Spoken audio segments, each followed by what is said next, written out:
Yo, guys, what is up, and welcome back to another episode of the Warriors Invitational. It's your boy Gotham, my boys Matt and Chuck. Today, joined by none other than our guy from the Golden Spaces Pod, Justin. Justin, how you doing, brother? Welcome to the show. Finally, we've been trying to get this guest for a minute, but schedules aligned tonight after a fun win, trade deadline stuff. But Justin, welcome to the show, man. How you doing? Pretty good. Appreciate you guys having me on. Like you said, it's been a long time trying to set this up, so I'm excited to be here. Hey, excited to have you, man. Excited to have you. Matt, Chuck, how we doing, boys? How's the trade deadline day for you guys before we get into everything? How's the what is that? Thursday? How's Thursday, man? Good stuff. Yeah, no, it was an all right trade deadline day. I wish there had been more going on league wide. I already earlier in the day resigned myself to the Warriors just making the one move that they did make and nothing else. It's good That news. was just Mhm. that just hit me like a train when I realized that was what's going down. So no, besides that, we're doing good. How about you, Matt?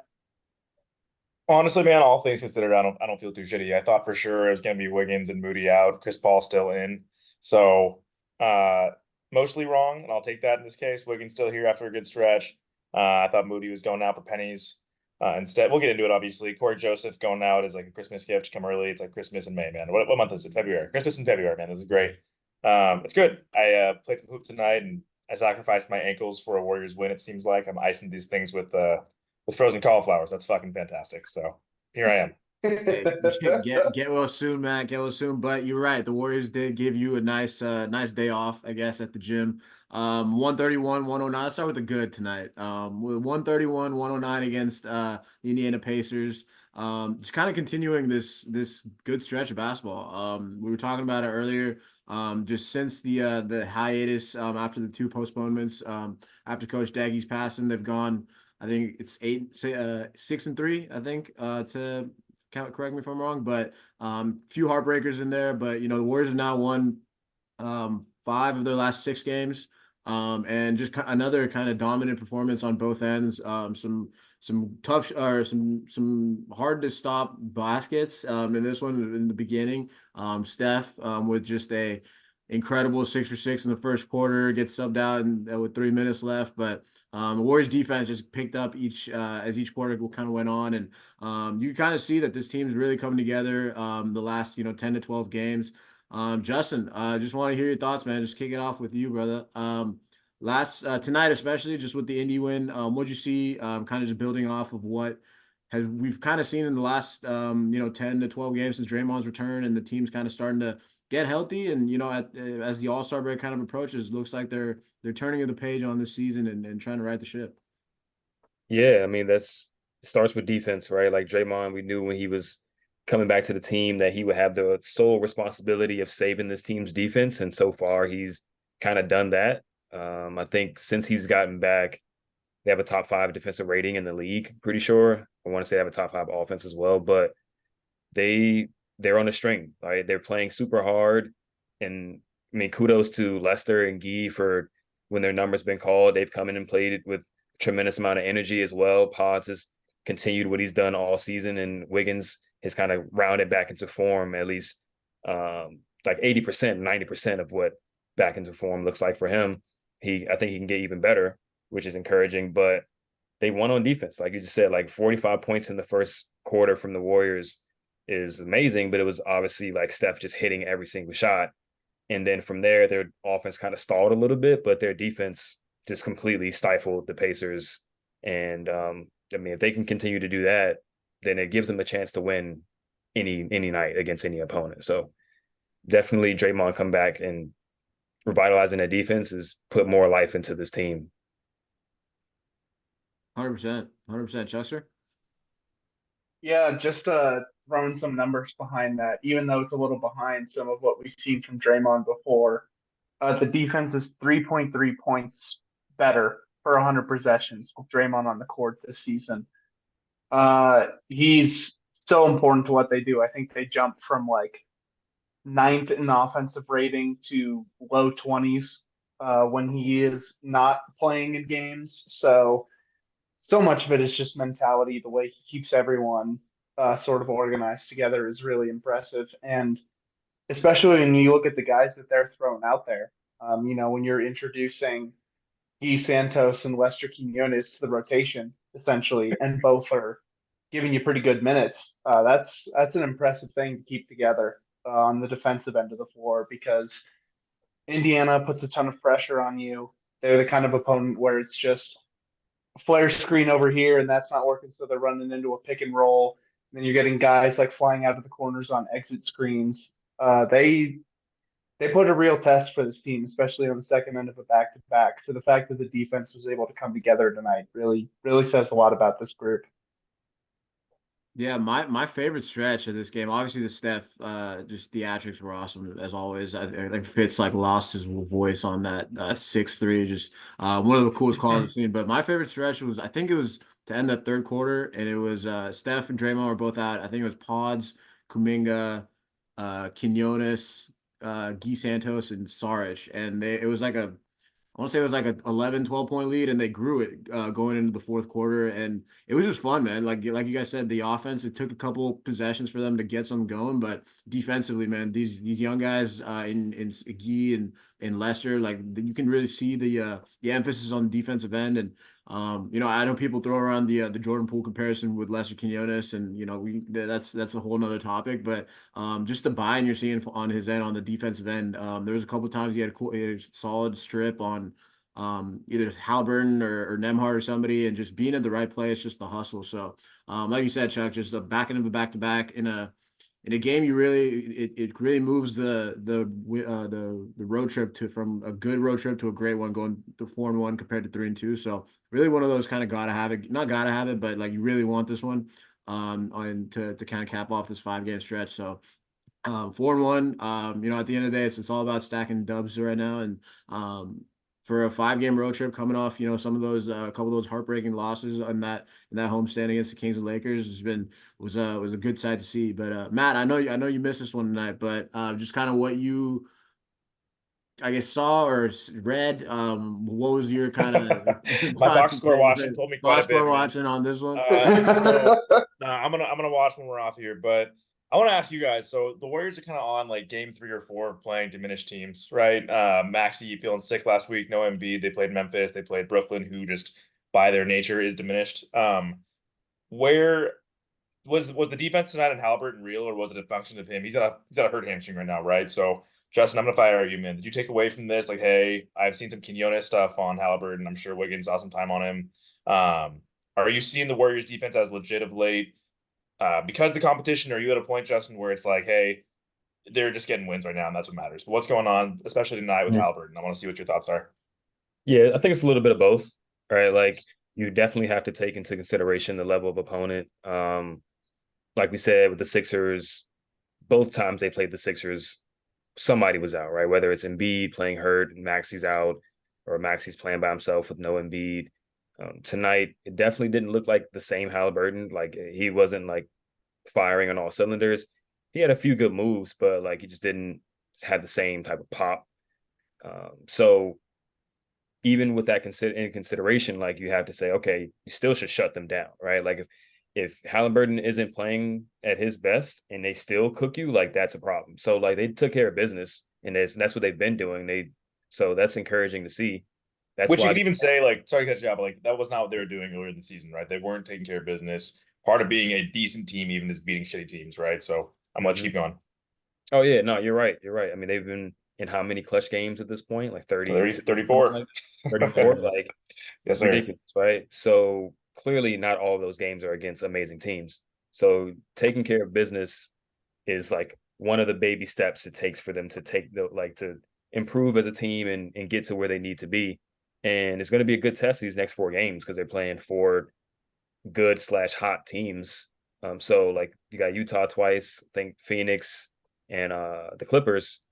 If they, can hold those offenses to below their standard, then that's another really good sign, encouraging sign. So take it with a grain of salt, but like also acknowledge that you're doing what you're supposed to be doing. Yeah, I love that. But I think it's important, like kind of the elephant in the room here, right, is the trade deadline, right? Warriors got a great win tonight. I'm excited to check it out. Chuck, I'm gonna start with you because You had some thoughts on the Corey Joseph thing to start. Listen, you know me. I'm usually pissed off about something. I'm not too angry today. Maybe it's the ice. Maybe it's just, hey, Corey Joseph is gone and there's like a weight off my soul. But Chuck, what were your reactions today, man? Did you realize pretty early on nothing was happening? And are you feeling okay about the squad? I guess different question, but reactions to the trade deadline first, man. Yeah, I was pretty surprised, especially considering the reports going around of all the interest in Wiggins. I guess they're really confident that not only this Kuminga breakout is real in terms of the consistent scoring, but that it's reignited Andrew Wiggins somehow because the two have been playing really well over the last 10, 11 games. Draymond, I said JK. Yeah, I'm giving Draymond credit Draymond, before I give JK credit. Draymond being back, well, I mean, they know what they have in Yeah. Draymond when he's on the floor, but they're seeing this next level from Kuminga and thinking, hey, maybe this can make other things start to fall into place. So I understand from that point. The two things that are really crazy to me. So I go into this and I'm thinking, okay, they're definitely this just reeks like they're staying the course. So many other teams just seem to be pulling out and saying we're just going to wait for the off season. I mean, even the Chicago Bulls said that, which we'll get into that later in a one. That's their motto, man. Yeah, no, they love continuity. But yeah, Corey Joseph like going out, that seemed expected with the way Lester's playing. You'd think, okay, clear the roster spot, sign Lester to a new contract, get back to 14. And then it comes out, it's like, oh, hey, they actually got a real second round pick for Corey Joseph. So great. And then shout out to Anthony Slater for always digging on the info. It turns out that the Warriors also paid $6 million along with Corey Joseph just to get him off and just to get a pick that's going to Best be like investment in the ever. 50s I'm this gonna year. say if you're paying somebody more than my salary to get rid of me, I'm feeling tough about Yeah, myself. I'm not feeling good. Bro, and For then me, that's homie like no, got almost making waived $40,000 too, bro. for me to get clear, but He'll still. never forget this trip to Indiana, man. This was a tough one for him. Shout out Corey Joseph, man. This was a tough 24 hours in Indiana. yeah. So Warriors are like paying $3.5 million just to get this guy off the team. And that just really shows me it's just like, hey, like we think so little of this like guy on our roster that we're just gonna like boot him off basically for tax savings. And then we're also gonna pay the Pacers like 2/3 of those savings just to get it done.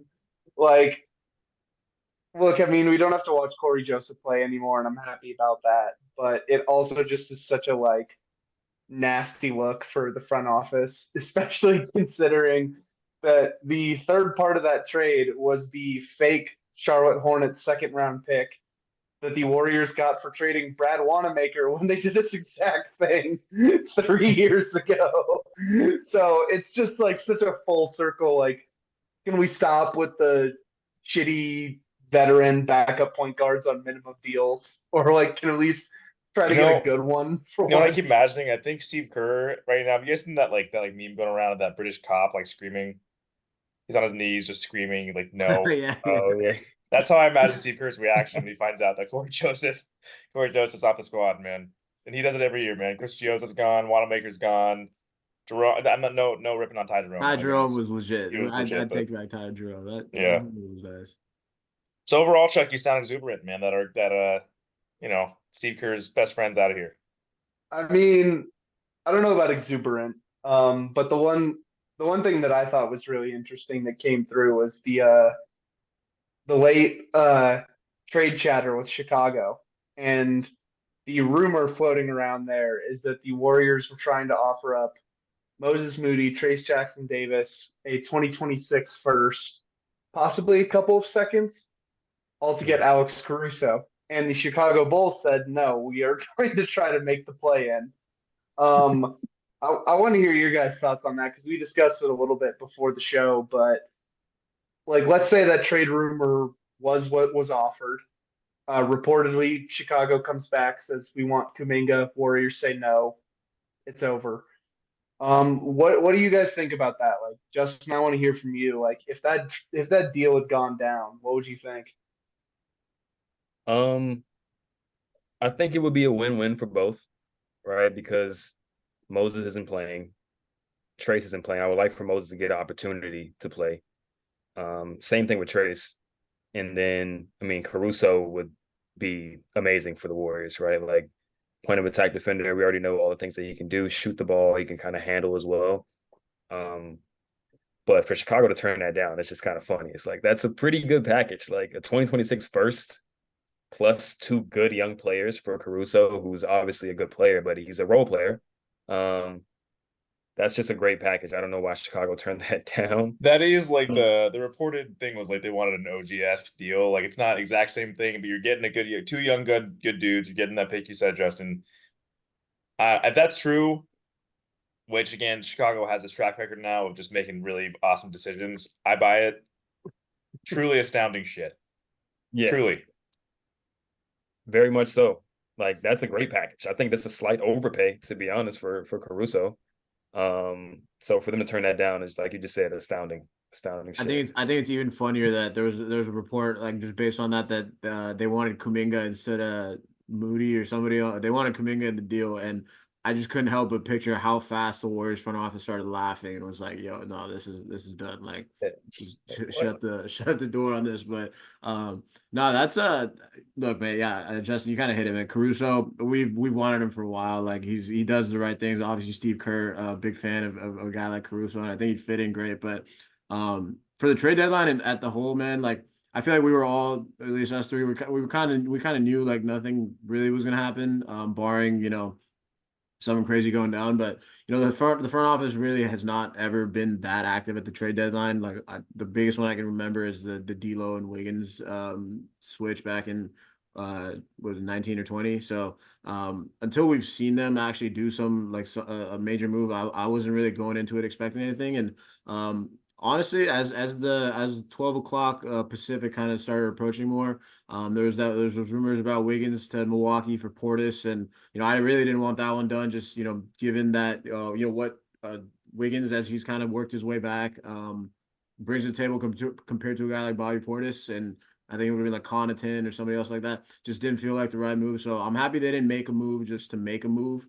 I think one of you guys said I think their best assets available were Chris Paul, Moody, who hasn't really played, maybe a guy like Trace, a couple of those picks. So in my hopes of going into it, where they would move off of some of that salary, get role player or two back, but hey, like they didn't.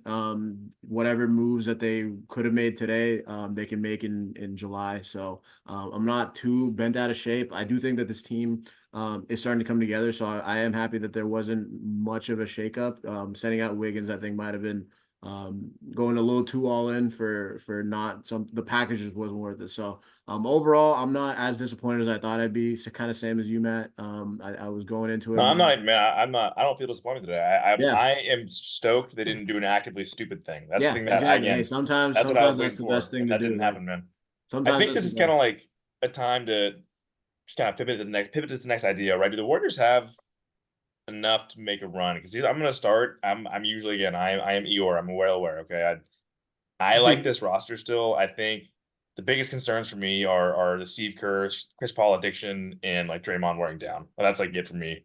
Of course, like health, they need to be healthy all year. Wiggins has to continue the way he's been playing. Like he can't.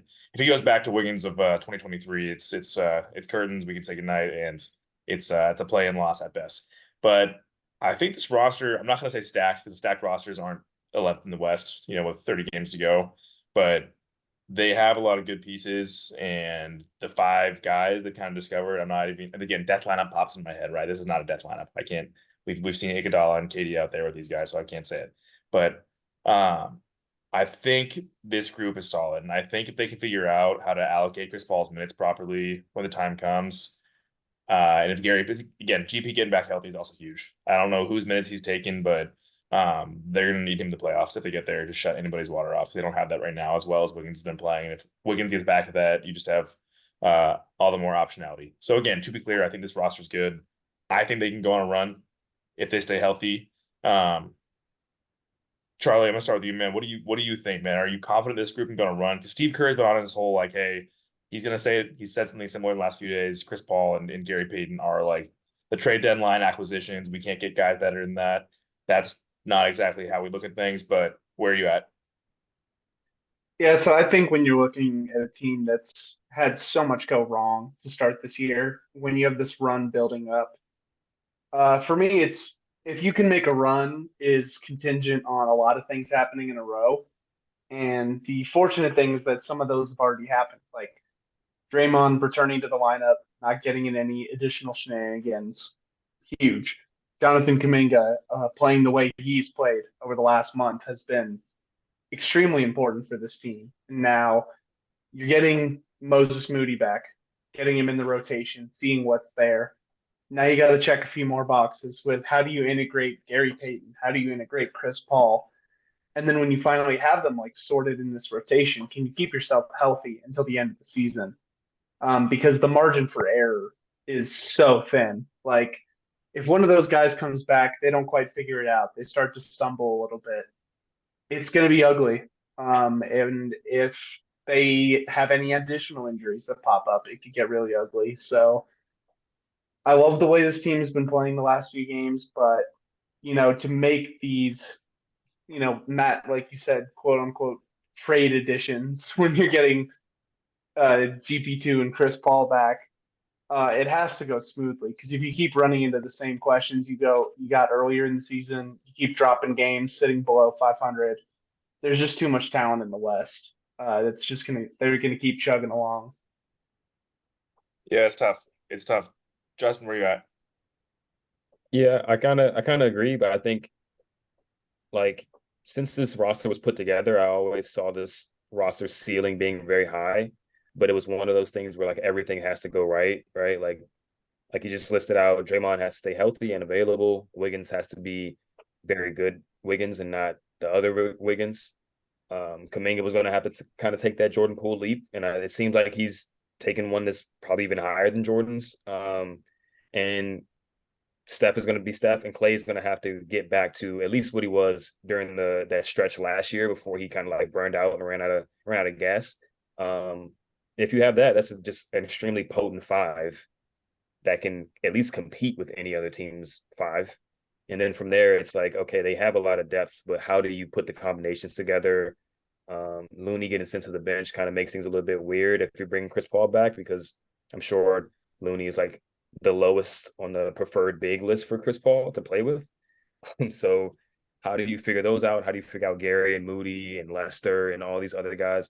If they can find like the right combination of guys and stick to it for an extended stretch, then I think they can definitely go on a run.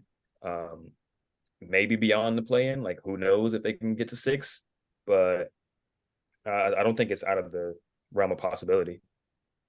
Yeah, I like that you brought up just things breaking right.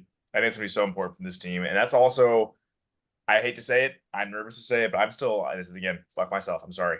I'm waiting for the Steph Curry, random I fell on my ass injury that hasn't happened yet. And if I'm the Warriors, that's the one thing I'm probably okay with Chris Paul being around for still. Because again, Steph's played 90% of the game this year, right? I also want to point out, listen, you gotta hope and pray that once Chris Paul is back, if Trace Jackson Davis can't get in the rotation as a lob threat with that guy, I'm sorry. Again, I'm not gonna say I'm sorry, man. I'm not that sorry about it. Steve Kerr needs to figure his shit out, man. That stuff's get this kid in the game. Justin, I think you kind of pointed this out before too. You're a little big on Dario as a popping threat as opposed to the roller. That's a combination. Those two, that's one of the few two big combinations that works because of Chris Paul in a lot of ways.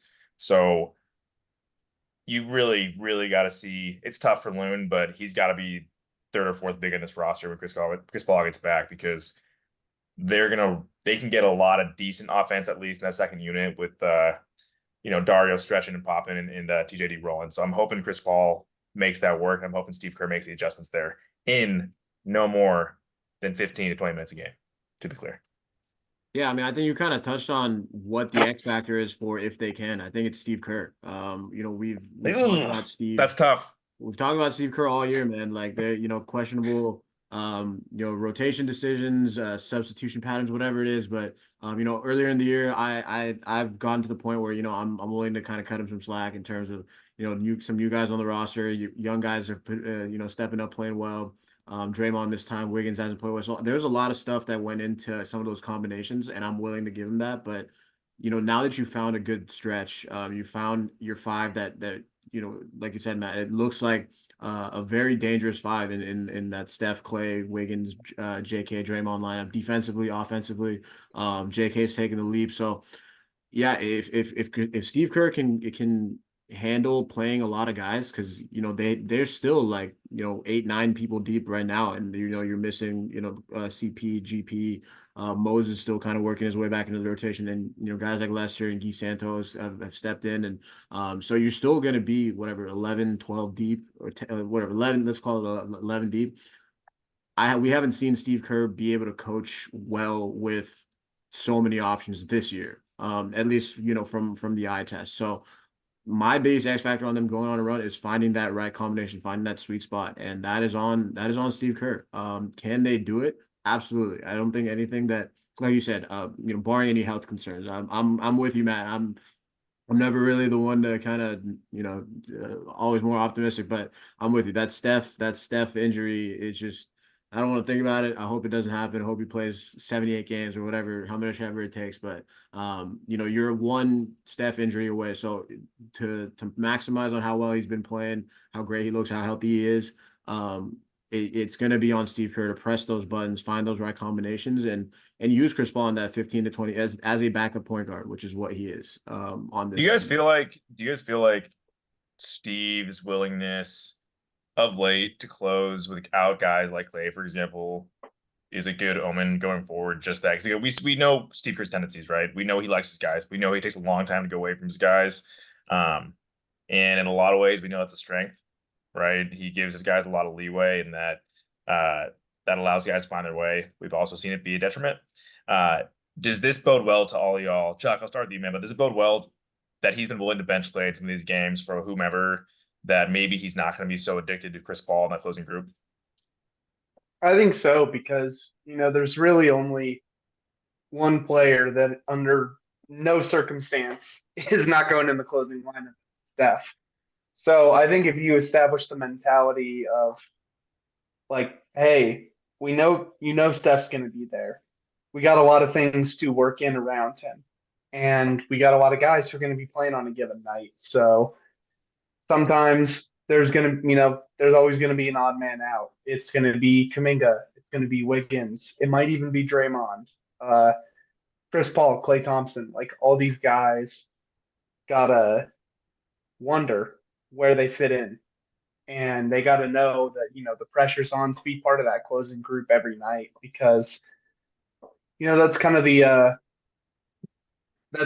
tough thing about this roster is that there is no clear number two, like extremely important star player, especially on the offensive side of the ball. And so that Don't makes disrespect Guy it. Santos, my guy. That's true. No, I respect our Giga Chad rebounder, cutter Puka man out Nakua there. doppelganger, man. Dude is Puka Nakua, Brazilian Puka. No, it really is the same look. But that's the kind of exciting thing is you see it like breed this competition out of guys, and they're thinking, hey, like somebody's gonna have to step up into the void here, and that's hopefully gonna motivate Chris Paul and Clay and Draymond, and then the young guys as well, seeing if they can break into that closing lineup. Justin, what do you think, man? Yeah, I think it's a good omen. Typically, we've seen Steve, I guess, get his head on straight the later the season goes anyway, because he realized like, yo, it's winning time. I can't balance egos. I can't think about these other things. I just have to play my best guys. And if Chris Paul can sit there and be dangled pretty much, not in trades, but just like I'm sure he felt like there was some uncertainty with his future with the team. I'm sure that kind of maybe zapped his ego a little bit, and he knows like he's getting close to the end of his career. So I don't think he would make a huge deal out of it, and I don't think he's even that type of guy in the first place. So I don't think Steve would have an issue with it. And even earlier in the season, when they had like their full team, there was a few games where Chris didn't close. So I don't think a big issue. Yeah, same. I don't think I don't think it's gonna be, but like we've heard Steve Kerr say like three different things. Like first it was like I trust the vets, and then it was I trust the five best guys, and then you weren't playing the five best guys, and then now we're starting to hear it again. So I do think that when I think just the urgency is going to spark it. And look, man, Steve Kerr's done this for years, and contrary to some people's opinion on Twitter and everything, Steve Kerr is not a charlatan, and like he's a smart basketball mind. So, this is gonna work. Like he's gonna put this team in the best possible way. So but the faith in Steve Kerr has never been the issue. It's more so just can we see that just breaking up we got rid of Corey Joseph, like I said, his love for Corey. Let's hope we can do the same for Chris Paul. So but now overall, no, I think this team is poised up. They're poised to make the league. I don't know, man. I've lost faith in Steve Kerr about 14 times in the last No, 3 Sam, weeks. trust Dude. me, So I things happen, but and if I'm also Steve Kerr's upset with Mike Dunleavy right now. I can guarantee you, he's not. He did not want to see Corey Joseph go. That was not a Steve Kerr decision. But who knows? Who knows? On the okay, Justin, we kind of talked about Clay for a bit. Clay getting benched. You have been. I'm not gonna say like some Clay. You're not a Clay stan, man. You're pretty reasonable with almost everything you say, man. I love following you. We brought up some of the things you said on about Clay on our last pod, man. Can you walk us through some of the frustrations with your Clay interactions with some of Dub Nation, man? Because it's I feel like people find you like they're like they have a thought about Clay Thompson. They will like tweet at you. They look for you. Okay. It's tough, man. So it seems like a large part of your day to get back to people, man. So walk us through your Clay stuff right now, man. I've been big on like a Clay transition to a Joe Ingles type player recently. That's kind of been my thing. I think he could be like a playmaking big wing more than he has been in the past. But first of all, tell us about the experience of like people just nonstop, man. They're coming at you so hard. A and B, give the people your Clay defense, what you think Clay can still give at the Warriors. All right. So, I mean, pretty much the experience is what you described, right? People tweeting me all the time. If I tweet anything having to do with the team or with Clay, like people are just going to tweet at me with their agendas and trolling and stuff like that. I mean, the block button has been very active within the last few months. Like I'm averaging like 5 blocks a day at this point. Justin Kawakami, man. Wemby status. Yeah, for sure. For sure. I mean, it's like my tolerance has gotten even shorter than TK's. So anything even resembling a block troll, game. I'm blocked. Yeah, exactly. So yeah, that's been the experience. Like I try to, like you said, be as objective as possible, right? And just provide stats and stuff like that. And people just will twist it and do that type of thing. You know how Twitter goes.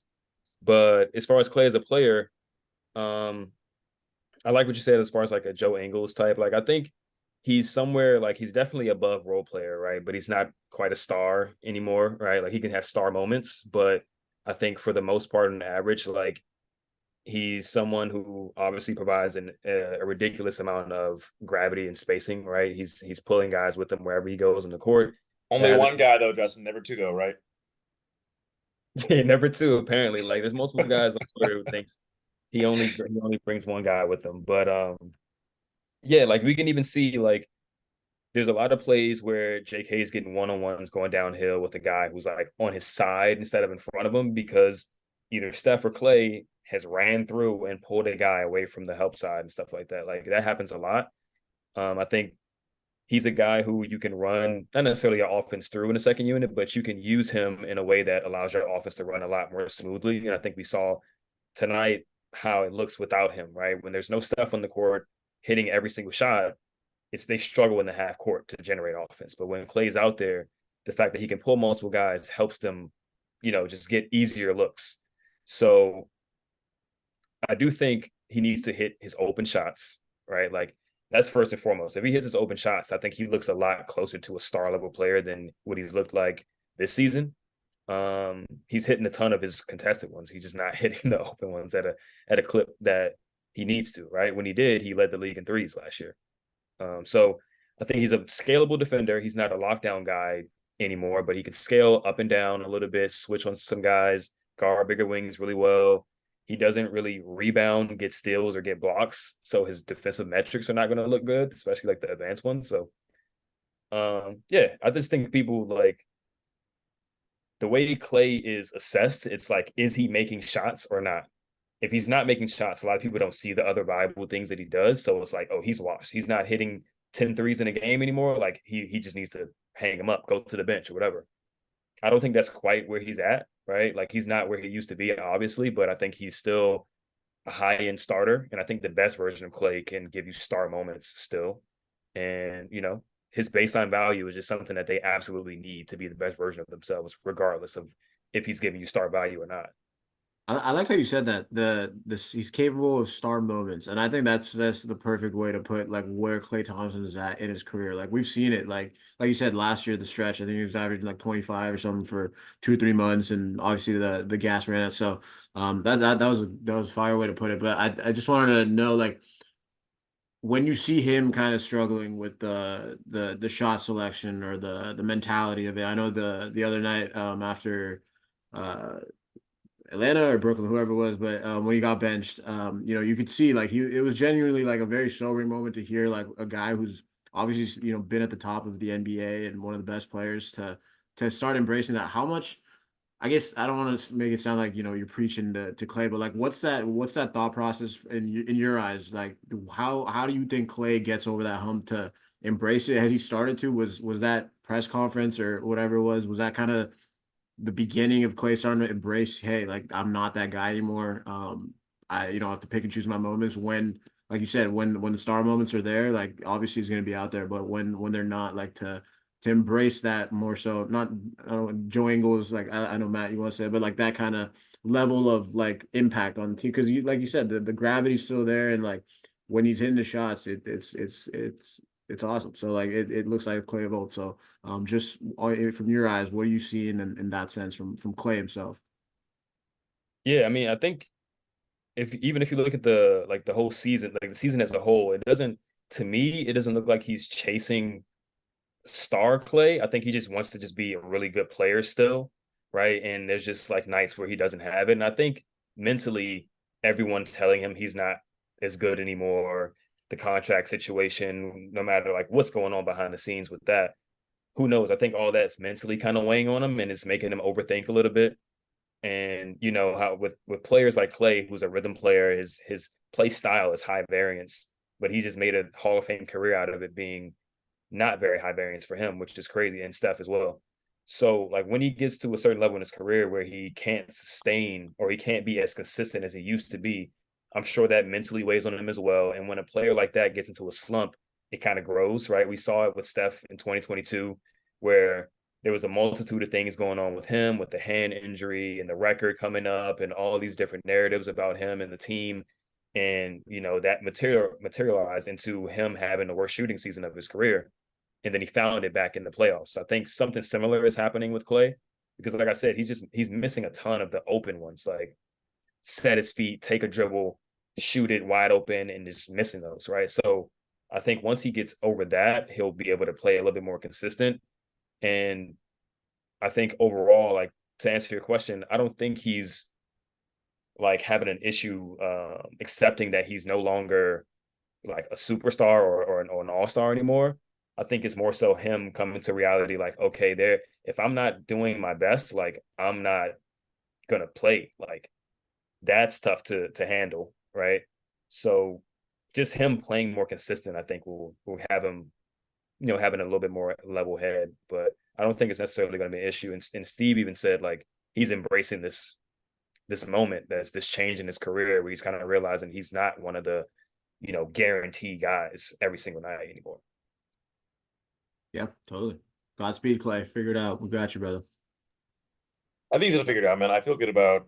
I think Justin, you hit it really well, man. A lot of this is just he's not gonna forget how to shoot basketball, and some of these wide open looks are just like for anything you do in life, when you get in your head about something and you start pressing, things get harder. I'm not a professional athlete. I never claimed to be. I'm not close to that, but like we know what that's like in some realm of our lives, to like not be doing as well as we think we can, right?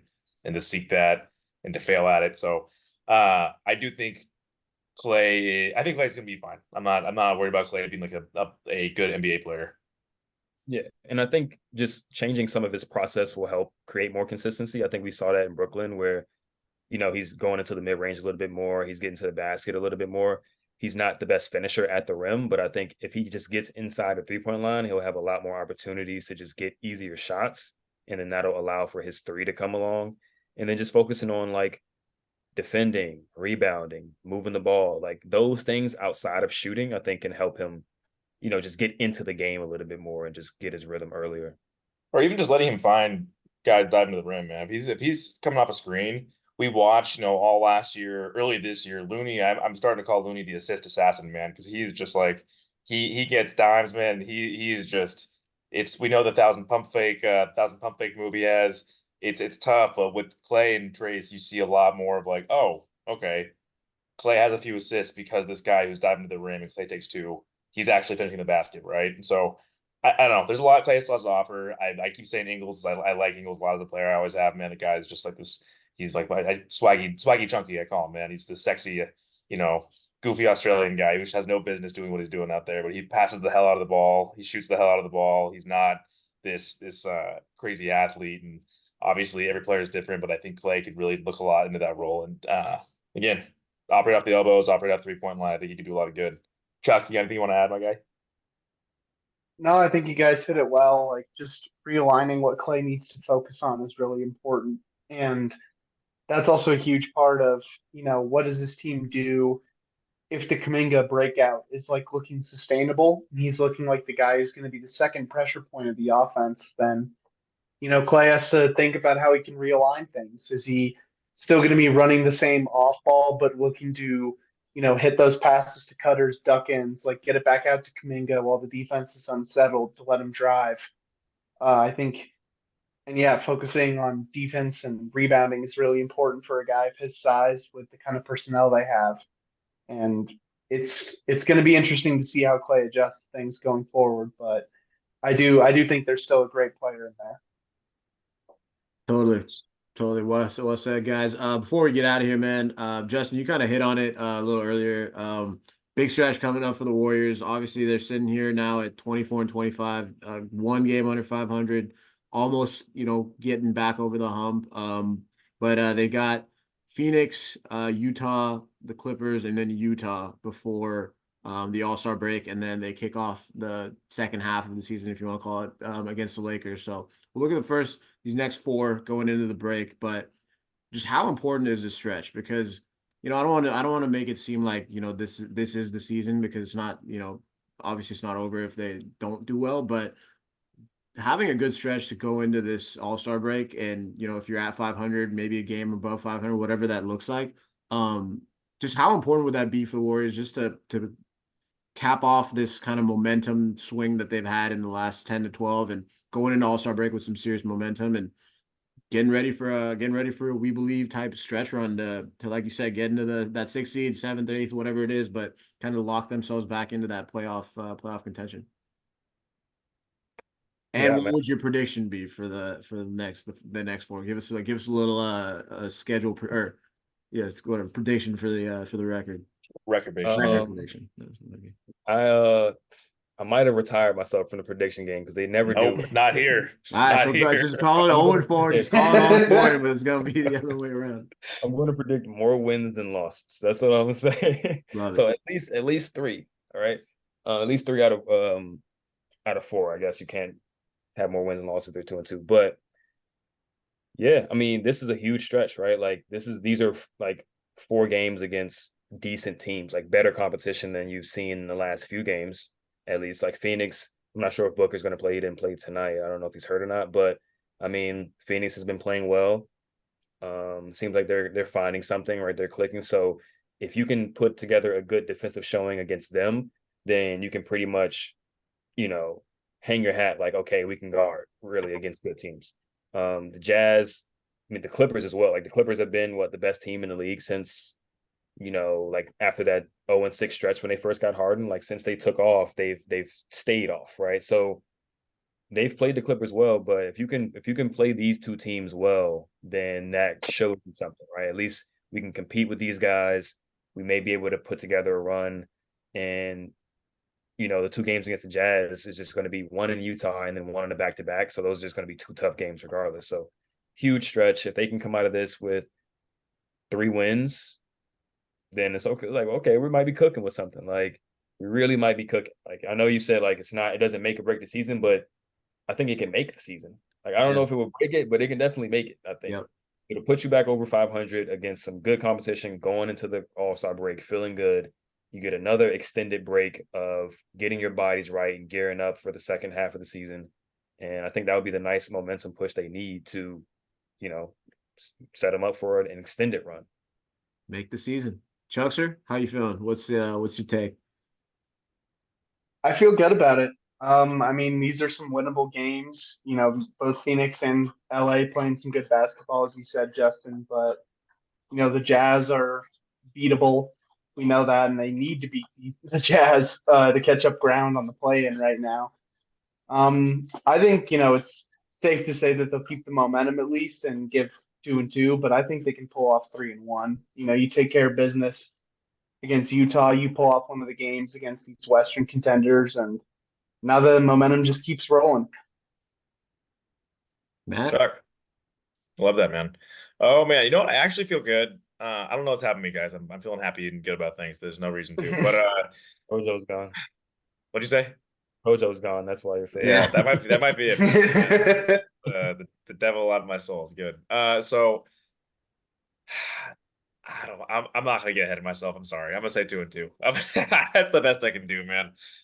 Listen, I think Justin, you kind of hit in the scheduling issues, right? Second night of back to back for one of those games. Both on the road for the Jazz. If they steal both those, they're in good shape though, man. That's a team right around them in the standings right now. That's huge. I do think I think they get one versus the Clippers or the Suns. I'd probably pick the Suns as a win more so than the Clippers, because like we just all acknowledge that team is just looking really damn good right now. So I'm gonna say 2-2. They get the Suns and they get the Jazz once. I don't know which game, probably the one before the back to back, but yeah, I think this next stretch, Justin, you kind of said it best, man. I love the way it might make their season. They probably won't break it, but if they can get ahead before the All-Star break and be in a good position, and you're in good vibe zones, right? You're in good vibe zones leaving the All-Star break. You're feeling rested. If you combine Steph Curry and good vibes, man, we tend to see some nice things happen. Let's see what Steve Kerr has to say about it. But no, I'm giving Steve Kerr a lot of grief today. It's mostly jokes. But no, I'm saying 2-2. Because I said that, I'm sure they'll go with 1-3, and I apologize. I didn't watch the game tonight, best one of the season, so that's what happens. But I'm going 2-2. Gotham, just get your piece out. We know what you're saying, but let it rip, dude. Hey man, I just it was a good I use this GIF a lot, Matt. I know you're a big GIF guy. Big gift guy. Game 3, 2016 against the Blazers. What Steph Curry say? I'm back. 4-0, baby. 4-0. I'm back on the positive side, man. This team is making me believe a little bit. These are winnable games. Look, I think the hardest ones there are gonna actually be those two Jazz games on the road. Utah is nasty at home. Markkanen is a certified stud. That Also team, worth noting, Utah got worse. Utah got worse at the deadline. So just worth pointing that out. fair. But road team in that Salt Lake City crowd. I feel like those two games are gonna be tough, just given the standings and everything like that. Like you said, a back to back. But I feel pretty good about those two home games. I think the Suns, we've had a couple that we've let slip away. One was obviously the Draymond, bitch slap at Nurk, and then I think the first one was the first game of the season. So, and the Clippers too. I was at the game that they blew that 18-point lead, and kind of just started. It felt like the choke jobs this year. So, no, I feel like they match up pretty well with these two. It's going to be two home games with a day in between, or some rest to be like before them. So, no, man, 4-0. I think that. Look, that's a pipe dream, but hey, one game at a time, going to the All-Star break. I think they can kind of see the light at the end of the tunnel in terms of they've done the hard work to get back to, one game under 500, and this really is that home stretch. You have two home games in there, you got two in Utah, obviously. So, no, Steph's playing well. Everybody's starting to come together. JK's taking the lead, man. Clay's gonna be back. Hopefully he starts to find a stroke going into the break. But this is the first time this season where I felt a prediction that could actually come true, where I called him undefeated. So 4-0 going to the All-Star break, a game, what would that be? A game above 500. So 2 games above 500 or something like that. Whatever math works out. 3 games actually. Could be 5. Could be 5. It's late, but not as late as it is for Justin, man. So appreciate you hopping on, man. Absolute time today. Just chopping it up. Definitely got to do this again, man. But before we get out of here, as always, anything you got coming to the work, shout outs, stuff you got cooking, or plug the clay propaganda as well. We're not propaganda, but the gospel, I should say. Yeah. Yeah. I mean, I appreciate you guys having me on. Like, as far as my stuff, I mean, you guys can follow me on Twitter at ThePackageJG. Golden Spaces Pod. We just put out an episode. We're going to put out one tomorrow reviewing the game as well. And as far as stuff to plug, I don't really got anything else to plug, right? Like, I mean, you can follow my co-host, Nat Influential, if you're not already following her. She's been in the Bay and doing all this type of media stuff in person. She's in Vegas right now, but yeah, I'll be at Warriors Wizards in a few weeks doing some media stuff there. So that'd be pretty cool to do. And yeah, I appreciate you guys for having me on. Thanks Yes, for coming sir. on, man. Yes, sir. Chuckster, Oh, Matt, yeah. you guys got. Oh, before we get out of here too, before Super Bowl Sunday, shout out, bang bang Niner gang. Speaking of Nat, just reminded me, a lot of friendly jabs at each other as being her being an Eagles fan, Niners fans over here. So, Justin, Super Bowl prediction, man. Who you got? Who you got winning this showdown in Vegas? I'm gonna go with the Niners, man. I'm gonna go with the Niners. Salute, I respect, gotta stick with respect. the home adjacent team. You know what I mean? Like, I'm not, right, but like, That's pretty. I It's the gotta home team stick with for the you. home thing. Yeah, and I know it would burn that soul to see that. I can't, Oh, man. I But can't wait for that. kind of like, I think either way, I think either outcome would burn her soul Yeah, because true, true. yeah, she doesn't like the Chiefs either. But yeah, it's time for the Niners to get it done. I think it's been a long time coming. You guys have been like right on the cusp for a while, so it's like time to get over the hump. And it's Purdy season. Like, let's go Niners. Oh yeah, Go Niners. love it. Playing to the crowd a little. Yeah, man. We Love love it. that, man. Hey, I'm a Commanders fan, so like I gotta. Hey, I'm you guys either got Adam Peters, man. That's our guy. He's gonna do some good stuff there. So hopefully tide's turning for the Commanders. Chuckster, Matt, Super Bowl predictions. What you guys got? Yeah, the Ravens. No, I'm just uh, kidding. I predict I'm gonna stress drink way too many pitchers on Sunday. Worked last time. It worked last time, yeah, I guess so. I don't know, it's gonna be close, but this might be the year for the Niners, man. I'm tricked into believing again. Matthew. That's awesome, man. I'm gonna take Chuck's approach and say that how shit-faced I get will determine whether or not the team I want to win wins. So I'm gonna drink a lot for you guys on Sunday and say Niners win. How's that? Let's go. Let's go. I'm gonna be in Vegas, so I'll be at the in the action, not at the game. That's a little too pricey for my pockets right now. But no, we'll be in Vegas, heading there tomorrow. So excited to watch the Niners finally bring a Lombardi home, man. 31-20. Brock Purdy, Wow. MVP. All right. BCB. Okay. Let's go. But as always, guys, thank you for listening. And a super fun episode today. Stretch run coming. As always, keep following us, keep following me, Chuck, Matt, Justin. Until the next episode, guys. Peace.